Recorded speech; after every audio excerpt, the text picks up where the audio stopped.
नमस्ते दोस्तों, राधे राधे। गरुड़ पुराण के अनुसार मृत्यु के बाद पहले 24 घंटे क्या होता है? आत्मा की पहली यात्रा। मृत्यु यह शब्द सुनते ही हर इंसान के मन में डर पैदा होता है, लेकिन अगर मैं कहूँ कि गरुड़ पुराण के अनुसार मृत्यु अंत नहीं बल्कि एक नई यात्रा की शुरुआत है और मृत्यु के बाद पहले 24 घंटे में आत्मा के साथ क्या होता है, आज हम शास्त्र के आधार पर जानेंगे। राधे राधे, जय श्री हरि। दोस्तों, क्या आपने कभी सोचा है जिस व्यक्ति से हम कुछ क्षण पहले बात कर रहे थे, अचानक उसकी मृत्यु हो जाती है तो अगले ही पल क्या होता है? क्या आत्मा उसी समय शरीर छोड़ देती है? क्या उसे अपने परिवार की बातें सुनाई देती है? क्या वो अपने शरीर को देख सकती है? और सबसे बड़ा प्रश्न, गरुड़ पुराण मृत्यु के बाद पहले 24 घंटों के बारे में क्या कहता है? आज की इस वीडियो में हम डर फैलाने के लिए नहीं बल्कि गरुड़ पुराण में वर्णित आध्यात्मिक मान्यताओं को सरल भाषा में समझेंगे। यदि आप अंत तक देखेंगे तो शायद मृत्यु के बारे में आपकी सोच बदल जाएगी। गरुड़ पुराण क्या है? दोस्तों, सबसे पहले यह जानना आवश्यक है कि गरुड़ पुराण क्या है। गरुड़ पुराण 18 महापुराणों में से एक है। इसमें भगवान श्री विष्णु और उनके वाहन गरुड़ के बीच संवाद के रूप में अनेक विषयों का वर्णन मिलता है। यह ग्रंथ में केवल मृत्यु का ही वर्णन नहीं है बल्कि धर्म, कर्म, दान, मोक्ष, जीवन के आदर्श और मृत्यु के बाद की यात्रा से संबंधित आध्यात्मिक मान्यताओं का भी विस्तार से वर्णन मिलता है। इसी कारण अंतिम संस्कार के बाद कई परिवारों में गरुड़ पुराण का पाठ करने की परंपरा है। मृत्यु के क्षण क्या होता है? गरुड़ पुराण के अनुसार जब किसी व्यक्ति की आयु पूरी हो जाती है तब आत्मा शरीर से अलग होने लगती है। शरीर पंच महाभूतों से बना है, लेकिन आत्मा न जन्म लेती है न मरती है। श्रीमद् भगवत गीता में भी भगवान श्री कृष्ण कहते हैं, न जयते म्रियते वा कदाचित, अर्थात आत्मा का न जन्म होता है और न मृत्यु। मृत्यु केवल शरीर का परिवर्तन है। गरुड़ पुराण के अनुसार शरीर छूटने के बाद आत्मा अपनी यात्रा के एक नए चरण में प्रवेश करती है। क्या आत्मा अपने शरीर को देख सकती है? गरुड़ पुराण की परंपरागत व्याख्याओं में वर्णन मिलता है कि शरीर छोड़ने के बाद प्रारंभिक समय में आत्मा अपने पुराने शरीर और आसपास के वातावरण के प्रति एक प्रकार की जागरूकता का अनुभव कर सकती है। उसे यह समझने में समय लग सकता है कि उसका स्थूल शरीर अब कार्य नहीं कर रहा। इसी कारण कई परंपराओं में कहा जाता है कि आत्मा अपने प्रियजनों के प्रति आकर्षण अनुभव करती है। ये विवरण धार्मिक मान्यताओं का भाग है और इसे उसी रूप में समझाना चाहिए। पहले 24 घंटे क्यों माने जाते हैं महत्वपूर्ण? सनातन परंपरा में मृत्यु के बाद प्रारंभिक समय को अत्यंत संवेदनशील माना गया है। इसी कारण परिवारजन भगवान का नाम स्मरण करते हैं, गीता या गरुड़ पुराण का पाठ करते हैं, शांत वातावरण बनाए रखने का प्रयास करते हैं, दिवंगत आत्मा की शांति के लिए प्रार्थना करते हैं। इसका उद्देश्य भय पैदा करना नहीं बल्कि ईश्वर स्मरण और श्रद्धा के साथ विदाई देना है। आज की सीख दोस्तों, गरुड़ पुराण हमें सबसे पहले यही सिखाता है, मृत्यु अंत नहीं है। सनातन दर्शन के अनुसार यह केवल एक यात्रा का अंत और दूसरी यात्रा की शुरुआत है। इसीलिए जीवन में सबसे महत्वपूर्ण है सत्कर्म, सत्य और भगवान का स्मरण। मृत्यु के बाद पहले 24 घंटे आत्मा क्या अनुभव करती है? क्या मृत्यु के तुरंत बाद यमदूत आते हैं? दोस्तों, यह प्रश्न सदियों से लोगों के मन में है। क्या मृत्यु होते ही यमदूत सामने आ जाते हैं? गरुड़ पुराण में वर्णन मिलता है कि जब किसी व्यक्ति की आयु पूर्ण हो जाती है तब उसकी आगे की यात्रा उसके कर्मों के अनुसार निर्धारित होती है।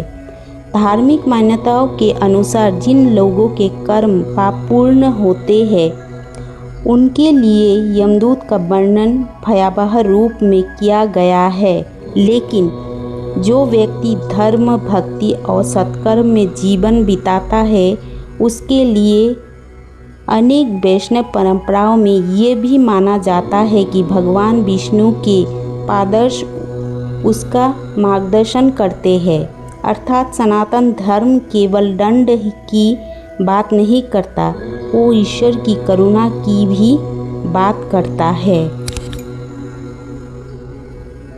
क्या हर आत्मा की यात्रा एक जैसी होती है? इसका उत्तर है नहीं। गरुड़ पुराण के अनुसार हर आत्मा अपने कर्मों का फल लेकर आगे बढ़ती है। जिसने जीवन भर सत्य, दया, सेवा और भगवान का स्मरण किया उसकी यात्रा अलग होती है, और जिसने छल, हिंसा, अन्याय और अधर्म का मार्ग चुना उसकी यात्रा अलग बताई गई है। यही कारण है कि सनातन धर्म में बार बार कहा गया है, जैसा कर्म वैसा फल। क्या आत्मा अपने परिवार को देख सकती है? सनातन परंपरा की कई व्याख्याओं में कहा गया है कि मृत्यु के बाद प्रारंभिक समय में आत्मा अपने घर और परिवार, अपने प्रियजनों के प्रति आकर्षण अनुभव कर सकती है। वो अपने परिवार को रोते हुए देख सकती है, लेकिन उनसे बात नहीं कर सकती, वो उन्हें छू नहीं सकती, अपनी उपस्थिति का अनुभव भी नहीं करा सकती। यह स्थिति आत्मा को यह समझाती है कि अब उसकी यात्रा एक नए मार्ग पर आगे बढ़ चुकी है। ध्यान रहे, यह धार्मिक परंपरा में वर्णित विश्वास है। पहले 24 घंटे हमें क्या सिखाते हैं? दोस्तों, गरुड़ पुराण केवल मृत्यु का वर्णन नहीं करता, वो जीवन जीने की कला भी सिखाता है। वो हमें याद दिलाता है कि धन, पद, प्रतिष्ठा और अहंकार यही रह जाते हैं। जो हमारे साथ चलता है वो है हमारा कर्म। इसीलिए शास्त्र कहते हैं, दान करो, सत्य बोलो, माता पिता का सम्मान करो, निर्दोष प्राणियों को कष्ट मत दो और भगवान का स्मरण करते रहो, क्योंकि अंत में यही हमारी वास्तविक संपत्ति बनती है। आज की सबसे बड़ी सीख दोस्तों, यदि गरुड़ पुराण का एक संदेश अपने जीवन में उतारना हो तो वो यही है, मृत्यु से डरने की नहीं, अधर्म से डरने की आवश्यकता है। जो व्यक्ति धर्म, करुणा और सत्य के मार्ग पर चलता है उसके लिए मृत्यु अंत नहीं बल्कि ईश्वर की ओर एक नई यात्रा का प्रारंभ मानी जाती है। अब हम इस श्रृंखला के सबसे भावात्मक और सबसे अधिक पूछे जाने वाले भाग में प्रवेश कर रहे हैं, लेकिन एक महत्वपूर्ण बात पहले ही स्पष्ट कर दूं। गरुड़ पुराण में मृत्यु के बाद की यात्रा का वर्णन धार्मिक और आध्यात्मिक मान्यता के रूप में किया गया है। इसे उसी श्रद्धा के साथ समझना चाहिए। मृत्यु के बाद 13 दिनों का रहस्य। गरुड़ पुराण क्या कहता है? मृत्यु के बाद 13 दिन का महत्व क्या है? दोस्तों, आपने देखा होगा कि सनातन धर्म में किसी व्यक्ति की मृत्यु के बाद कई परिवारों में 13वें दिन तक विशेष धार्मिक संस्कार किए जाते हैं। लेकिन क्या आपने कभी सोचा यही 13 दिन क्यों? गरुड़ पुराण और अन्य परंपरागत ग्रंथों की व्याख्याओं के अनुसार मृत्यु के तुरंत बाद आत्मा एक नई यात्रा की प्रारंभिक चरण में होती है। इसी कारण परिवारजन प्रार्थना, जप और श्रद्धा के साथ दिवंगत आत्मा की शांति की कामना करते हैं। इन संस्कारों का उद्देश्य केवल परंपरा निभाना नहीं, बल्कि दिवंगत के प्रति सम्मान, स्मरण और आध्यात्मिक मंगल कामना व्यक्त करना भी है। श्रद्धा और पिंडदान का उद्देश्य क्या है? बहुत से लोग सोचते हैं क्या यह केवल एक रीति रिवाज है। सनातन परंपरा में श्रद्धा का अर्थ है श्रद्धा के साथ किया गया कर्म। पिंडदान और श्रद्धा के माध्यम से परिवार अपने पूर्वजों के प्रति कृतज्ञता प्रकट करता है और उनके लिए प्रार्थना करता है। विभिन्न धर्मशास्त्रों और परंपराओं में इनकी विधि विधान में कुछ भिन्नताएं मिलती है, लेकिन मूल भावना एक ही है, सम्मान, कृतज्ञता और ईश्वर से मंगल की प्रार्थना। क्या केवल धन ही साथ जाता है?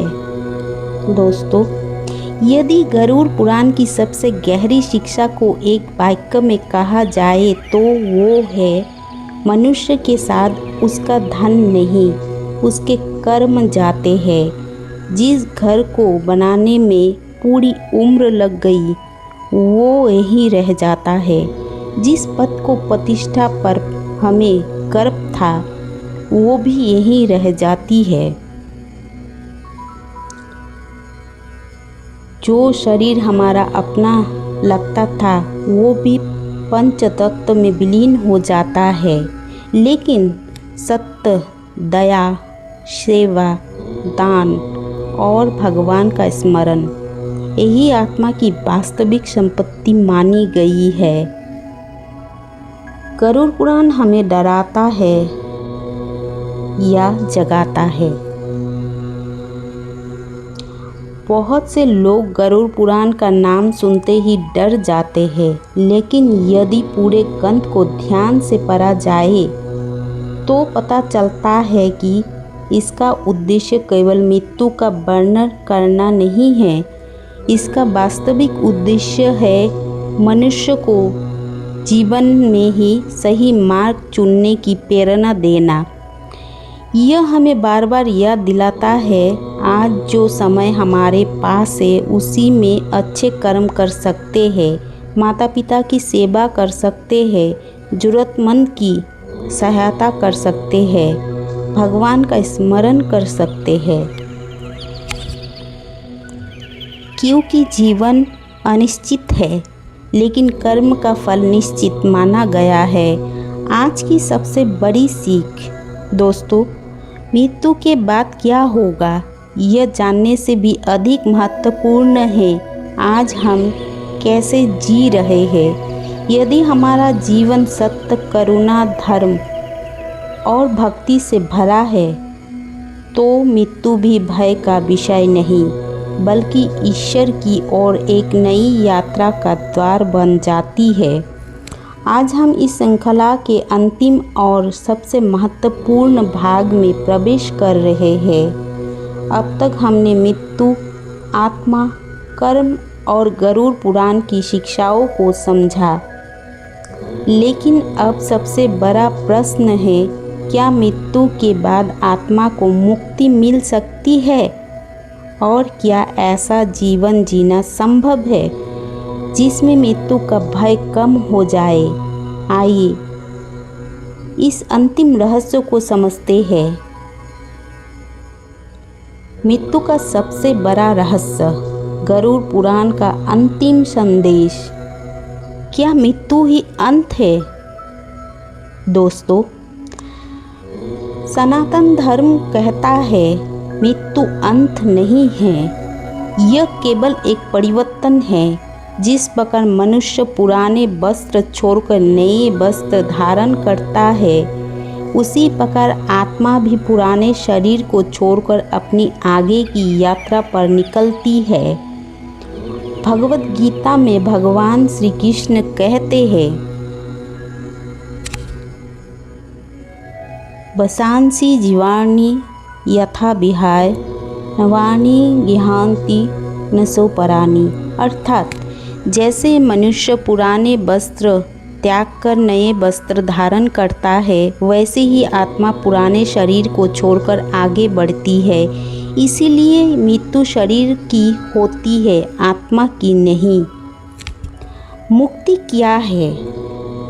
बहुत लोग स्वर्ग और मोक्ष को एक ही समझते हैं, लेकिन सनातन दर्शन में दोनों अलग बताए गए हैं। स्वर्ग पुण्य कर्मों का फल माना गया है, लेकिन मोक्ष जन्म और मृत्यु के चक्र से मुक्ति है। जब आत्मा ईश्वर के वास्तविक स्वरूप को जान लेती है, जब अहंकार समाप्त हो जाता है, जब मन पूर्ण रूप से भगवान में स्थित हो जाता है, तब मोक्ष की अवस्था का वर्णन किया जाता है। यही कारण है कि ऋषि मुनि केवल स्वर्ग नहीं बल्कि मोक्ष की कामना करते थे। मृत्यु का भय क्यों होता है? दोस्तों, मनुष्य मृत्यु से कम, अज्ञात से अधिक डरता है। हम नहीं जानते आगे क्या होगा, इसलिए भय उत्पन्न होता है। लेकिन गरुड़ पुराण हमें बार बार एक बात याद दिलाता है, यदि जीवन धर्म, सत्य, करुणा और ईश्वर स्मरण के साथ जिया गया हो तो मृत्यु भय का कारण नहीं बल्कि एक नई यात्रा का द्वार बन सकती है। गरुड़ पुराण हमें कैसे जीवन जीना सिखाता है? यदि पूरे गरुड़ पुराण की शिक्षा को कुछ वाक्यों में समझना हो तो वो शायद यही होगी। सत्य बोलो, माता पिता का सम्मान करो, किसी निर्दोष प्राणी को कष्ट मत दो, दया और करुणा को अपने जीवन का हिस्सा बनाओ, लोभ और अहंकार से दूर रहो और प्रतिदिन भगवान का स्मरण करो, क्योंकि मनुष्य अपने साथ धन नहीं ले जाता, अपने साथ केवल कर्म ले जाता है। सबसे बड़ा आध्यात्मिक रहस्य। दोस्तों, यदि आज मृत्यु आपके सामने खड़ी हो जाए तो क्या आपको लगेगा कि आपने जीवन सही तरीके से जिया? यह प्रश्न दूसरों से पहले हम स्वयं से पूछना चाहिए। हमें स्वयं से पूछना चाहिए। गरुड़ पुराण हमें मृत्यु से डरना नहीं चाहता, वो हमें जगाना चाहता है। वो हमें याद दिलाता है जीवन बहुत छोटा है, इसीलिए जिससे प्रेम करते हैं उसे प्रेम बताइए, जिससे गलती हुई है उसे क्षमा कर दीजिए और जब तक समय है अच्छे कर्म कीजिए। अंतिम संदेश। प्रिय मित्र, आज हमने जाना मृत्यु अंत नहीं, एक परिवर्तन है। आत्मा अमर मानी गई है और जीवन का सबसे बड़ा उद्देश्य केवल धन कामना नहीं बल्कि ऐसा जीवन जीना है जिसे याद करके अंत समय में हमारा मन शांत रहे। क्योंकि गरुड़ पुराण का सबसे बड़ा संदेश यही है, मृत्यु से मत डरो, अधर्म से डरो, क्योंकि मृत्यु निश्चित है लेकिन धर्म ही आत्मा का वास्तविक साथी है। नमस्ते दोस्तों। समापन। यदि इस वीडियो में आपके मन में जीवन के प्रति नई सोच उत्पन्न की हो तो इसे अपने परिवार और मित्रों के साथ अवश्य साझा करें। कमेंट में लिखें ओम नमः नारायण या जय श्री हरि। वीडियो को लाइक, शेयर और सब्सक्राइब करना न भूलें। अगले वीडियो में हम सनातन धर्म के एक और गहरा रहस्य के साथ फिर मिलेंगे। राधे राधे। जय श्री कृष्ण। हर हर महादेव।